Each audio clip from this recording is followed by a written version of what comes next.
வணக்கம் மக்களே. ஆப் சேலஞ்சோட டே 10ல தான் நம்ம இப்போ இருக்கோம். ஸோ மார்னிங் எழுந்து நம்ம வேலை எல்லாத்தையும் முடிச்சுட்டு லஞ்ச் அண்ட் பிரேக்ஃபாஸ்ட் பேக் பண்ணிட்டு ஆஃபீஸ் போயாச்சு. ஆஃபீஸ் போன கையோட பிரேக்ஃபாஸ்ட் கம்ப்ளீட் பண்ணியாச்சு. அண்ட் ஒர்க் பார்த்துட்டே இருக்கும்போது லஞ்ச் டைம் ஆயிடுச்சு. ஸோ லஞ்ச் போய் சாப்பிட்டு அகைன் ஒர்க் கண்டினியூ பண்ணியாச்சு. ஒரு 5 போல் ஒர்க்கை கம்ப்ளீட் பண்ணிவிட்டு வீட்டுக்கு ரிட்டர்ன் ஆகிட்டேன். வீட்டுக்கு ரிட்டர்ன் ஆனதும் ப்ரீ ஒர்க் அவுட் சாப்பிட்டு ஜிம்முக்கு ரெடி ஆகி கிளம்பியாச்சு. ஸோ ஜிம்லேயே இன்றைக்கி ட்ரை ஒர்க் அவுட்.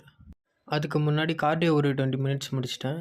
ஸோ ட்ரைசெப்ஸோட வேரியேஷன்ஸ் பார்த்தீங்கன்னா, ஃபர்ஸ்ட் வேரியேஷனாக ரோப் புல் டவுன், செகண்ட் வேரியேஷனாக டம்பிள் ஓவர் ஹெட், தேர்ட் வேரியேஷனாக ஸ்ட்ரெயிட் ஆர்டில் ரிவர்ஸ் கிரிப், ஃபோர்த் வேரியேஷனாக சிங்கிள் ஆர்ம் புல் டவுன். எல்லாத்தையும் கம்ப்ளீட் பண்ணிவிட்டு ஃப்ரெண்டுக்கு பர்த்டேன்ட்டு ஃப்ரெண்டு கால் பண்ணான்.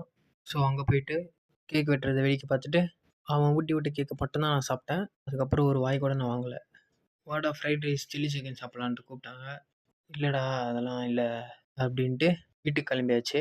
வீட்டுக்கு வந்ததும் சப்பாத்தி அண்ட் எக் போட்டு சாப்பிட்டு இன்றைக்கான நான் முடிச்சிட்டேன். அப்புறம் என்ன டே 11ல் பார்க்கலாம். கன்சிஸ்டண்ட்டாக இருங்க மக்களே.